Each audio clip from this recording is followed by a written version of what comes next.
സാറേ, ഇന്ത്യയുമായിട്ട് പാകിസ്ഥാനുണ്ടായ സംഘർഷം പാകിസ്ഥാനിലുണ്ടായ സൈനിക മേഖലയ്ക്ക് വലിയ നഷ്ടമുണ്ടാക്കി. ഏതാണ്ട് 29,000 കോടി വരെ ഉണ്ടായെന്നാണ് കേൾക്കുന്നത്. സാർ, അതിൻ്റെ കണക്കുണ്ടോ ഇങ്ങനെ കൃത്യമായിട്ട്? അതായത് ചക്ര ഡയലോഗ്സ് ഫൗണ്ടേഷൻ എന്ന് പറഞ്ഞിട്ടൊരു സംഘടന ഡൽഹിയിലുണ്ട്.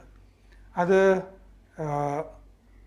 മുൻ പൈലറ്റ്, നമ്മുടെ വ്യോമസേനയിലെ പൈലറ്റായിരുന്ന വിങ് കമാൻഡർ സത്യം കുശ്വാഹ, അദ്ദേഹത്തിൻ്റെ സ്ഥാപനമാണത്. അദ്ദേഹം നേതൃത്വം വഹിക്കുന്ന സ്ഥാപനം ചക്ര ഡയലോഗ്സ് ഫൗണ്ടേഷൻ.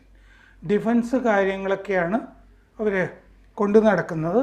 ഒരു തിങ്ക് ടാങ്ക് എന്ന് പറയില്ലേ, പല സംഘടനകളുണ്ടല്ലോ ഡൽഹിയിലൊക്കെ, ഒരു തിങ്ക് ടാങ്ക് ആണ്.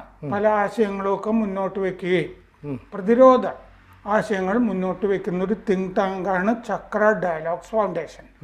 അവർ കണക്കെടുത്തു എന്തൊക്കെ പോയിട്ടുണ്ട് പാകിസ്ഥാന്.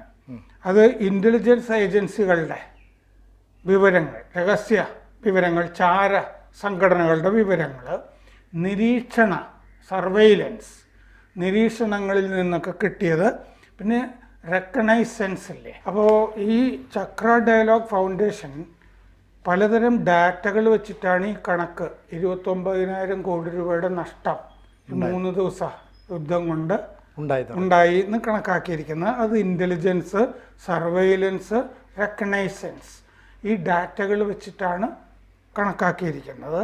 നഷ്ടം $3.35 ബില്യൺ, 28,802 കോടി രൂപ.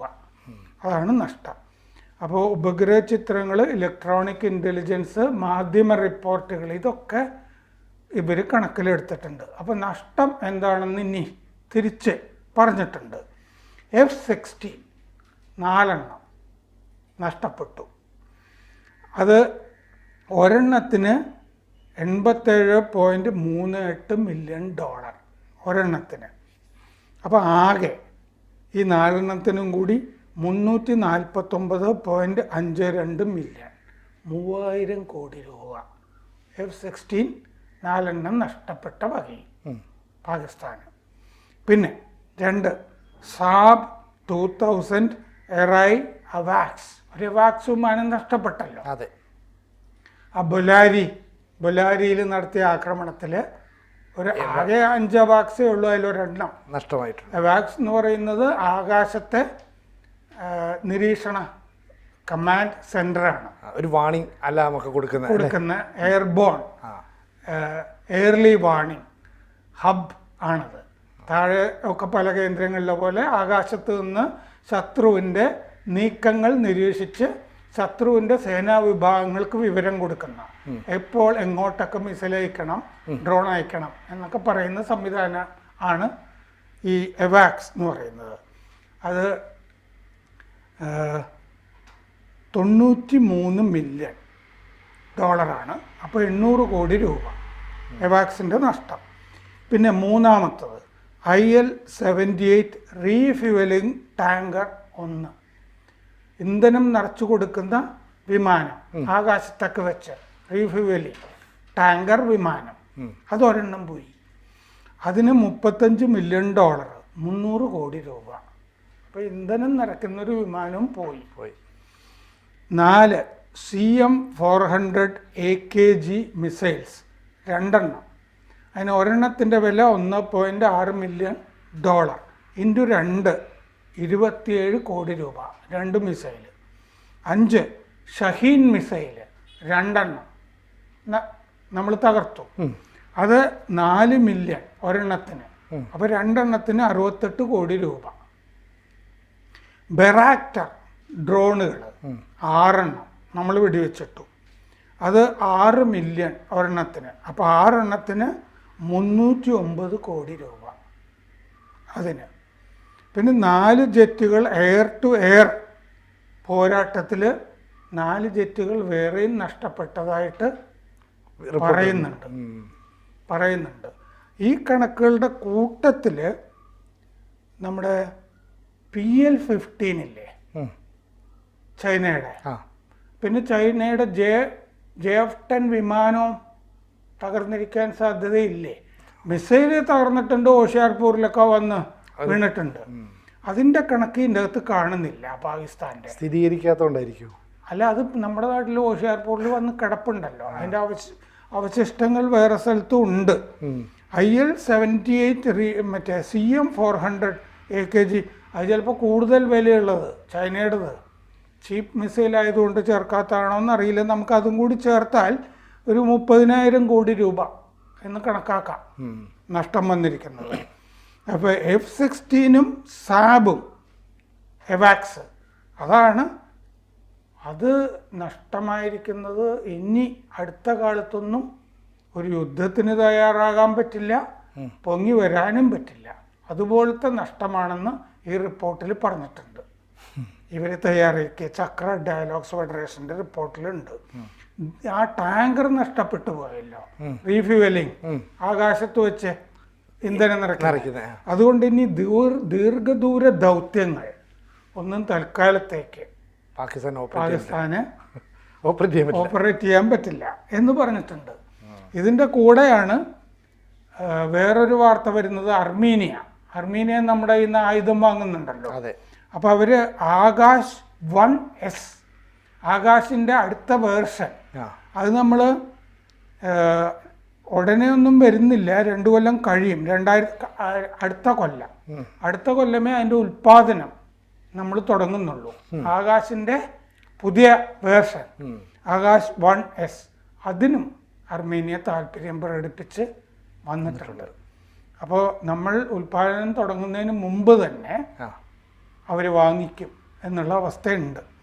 അപ്പോൾ ആകാശ് NG ആകാശ് 1S നമ്മൾ കൊടുത്തു. ഇനി വരുന്ന വേർഷൻ ആകാശ് NG ആണ്.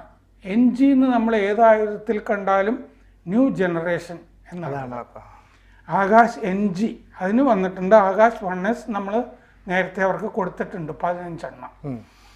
ജെറ്റുകൾ, മിസൈലുകൾ, ഡ്രോണുകൾ ഇവയ്ക്കെതിരെയൊക്കെ നന്നായിട്ട് പോരാടാൻ പറ്റിയതാണ് Akash NG new generation. Akash 1Sൻ്റെ അടുത്തത്. അപ്പോൾ ജൂലൈ കഴിഞ്ഞിട്ട് ആണ് നമ്മളിനി അടുത്ത ഘട്ടം ആകാശ് അവർക്ക് കൊടുക്കാൻ പോകുന്നത്. അതായത് അവർ ചോദിച്ച മിസൈലൊക്കെ ഈ പ്രൊഡക്ഷൻ വരുന്ന മുറക്കാണല്ലോ കൊടുത്തുകൊണ്ടിരിക്കുക.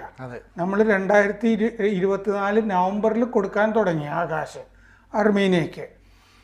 $720 മില്യൺ കരാറാണ് 15 ആകാശ് മിസൈലിന് എന്ന് പറയുമ്പോൾ 6190 കോടി രൂപ. അപ്പം മിസൈലൊക്കെ വളരെ എക്സ്പെൻസീവാണ്. 6190 കോടി രൂപ. ആകാശ് NG 2026 ഉൽപ്പാദനം തുടങ്ങും. അപ്പോൾ അർമീനിയയ്ക്ക് ഈ 1S നമ്മൾ കൊടുത്തല്ലോ ആകാശ്, അതുകൊണ്ട് അസർബൈജാനുമായിട്ടുള്ള പോരാട്ടത്തിൽ യുദ്ധത്തിൽ അവർക്ക് ഗുണം ചെയ്യുന്നുണ്ട്, വലിയ ഗുണം ചെയ്യുന്നുണ്ട്. അവർ വളരെ ഹാപ്പിയാണ്. അതുകൊണ്ടാണ് ഈ അസർബൈജാൻ നമ്മളോടൊരു വിരോധം വരാൻ അല്ലേ? അതെ, തുർക്കിക്കും വിരോധം വരാമല്ലോ. തുർക്കിയാണ് അസർബൈജാന് ആയുധം കൊടുക്കുന്നത്. അപ്പോൾ UAV ഈ ക്രൂസ് മിസൈലുകൾ, ഫൈറ്റർ ജെറ്റുകൾ ഒക്കെ ഈ ആകാശ് കൊണ്ട് അവർക്ക് കൈകാര്യം ചെയ്യാൻ കഴിഞ്ഞിട്ടുണ്ട് അർമീനിയയ്ക്ക്. നമ്മുടെ ഇവിടെ 2 സ്ഥാപനങ്ങൾ, കമ്പനികൾ ഇത് ആകാശ് ഉൽപ്പാദിപ്പിക്കുന്നുണ്ട്. ഭാരത് ഡൈനാമിക്സ് BDL, പിന്നെ ബെൽ, ഭാരത് ഇലക്ട്രോണിക്സ്, 2 പേര്. 4 ലോഞ്ചറുകൾ, പിന്നെ ഓരോന്നിലും 3 മിസൈലുകൾ വീതം വഹിക്കാം ലോഞ്ചറുകളിൽ. പിന്നെ രാജേന്ദ്ര എന്ന് പറഞ്ഞ 3D റഡാറും ഈ മിസൈലിൻ്റെ ഭാഗമാണ്. രാജേന്ദ്ര റഡാർ മുൻപ് റഷ്യയിൽ നിന്നാണ് അർമീനിയ ആയുധം വാങ്ങിയിരുന്നത്. 90% ആയുധവും 2011 മുതൽ 20 വരെ അങ്ങനെയായിരുന്നു. ഇപ്പോൾ ഇന്ത്യ ഒരു പ്രധാനപ്പെട്ട സപ്ലയറാണ് അർമീനിയയുടെ. ആകാശ് NGക്ക് 70 മുതൽ 80 കിലോമീറ്റർ വരെയായിരിക്കും റേഞ്ച്.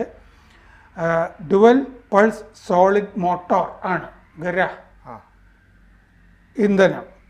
പിന്നെ AESA റഡാർ ആയിരിക്കും അതിലുണ്ടാവുന്നത്. അസർബൈജാന് ബെറാക്ടർ TB2 ഡ്രോണുകൾ ഉണ്ട്. 2020 നഗാർണോ കാരബാക്ക് യുദ്ധത്തിലൊക്കെ ഈ ബെറാക്ടർ, പിന്നെ ഉക്രൈനിലൊക്കെ തുർക്കിയുടെയാണത്. എർദോഗൻ്റെ മകള് യുടെ കമ്പനിയാണ് ഈ ബെറാക്ടർ എന്ന് പറയുന്നത്. അവരുടെ ഭർത്താവ് ബെറാക്ടറിൻ്റെ ഉടമസ്ഥനെയാണ് നിക്കാഹ് ചെയ്തിരിക്കുന്നത്. അപ്പോൾ എന്തായാലും പാകിസ്ഥാനുണ്ടായ നഷ്ടം എന്ന് പറയുന്നത് 30,000 കോടി രൂപ. അത് ചെല്ലും. അപ്പോൾ അവരുടെ ആ സാമ്പത്തിക നട്ടെല്ല് നമ്മൾ തകർത്തു എന്ന് വേണമെങ്കിൽ പറയാം അല്ലേ? അതെ, കാരണം എന്താണെന്ന് വെച്ചാൽ IMF-ൽ നിന്ന് കിട്ടുന്ന വായ്പ തന്നെ ഏതാണ്ട് ഇത്രയല്ലേ വരുള്ളൂ. അതെ. അപ്പോൾ വായ്പ കൊണ്ട് തന്നെ ഇത് ഗുണമില്ലാതായിപ്പോയി. അപ്പോൾ 3.35 ബില്യൺ ആണല്ലോ നഷ്ടം. അപ്പോൾ ഇപ്പോൾ 1 ബില്യൺ, കഴിഞ്ഞ കൊല്ലം 1 ബില്യൺ IMF കൊടുത്തിരുന്നു. ഈ കൊല്ലവും 1.2 ബില്യൺ ആണ് ഇപ്പോൾ കൊടുക്കുന്നത്. ഇനി വരാനുള്ളതും കൂടിയൊക്കെ ചേർത്തിട്ടുള്ള നഷ്ടം 7 ബില്യൺ ആണ് മൊത്തം IMF കൊടുക്കാൻ ഉദ്ദേശിക്കുന്നത്. പകുതി വെന്തുവെണ്ണീറായിപ്പോയി. കൂടുതൽ വാർത്തകളും വിശേഷങ്ങളും നിങ്ങളിലേക്ക് എത്താൻ ABC മലയാളം സബ്സ്ക്രൈബ് ചെയ്യുക, ബെൽ ബട്ടണും അമർത്തുക.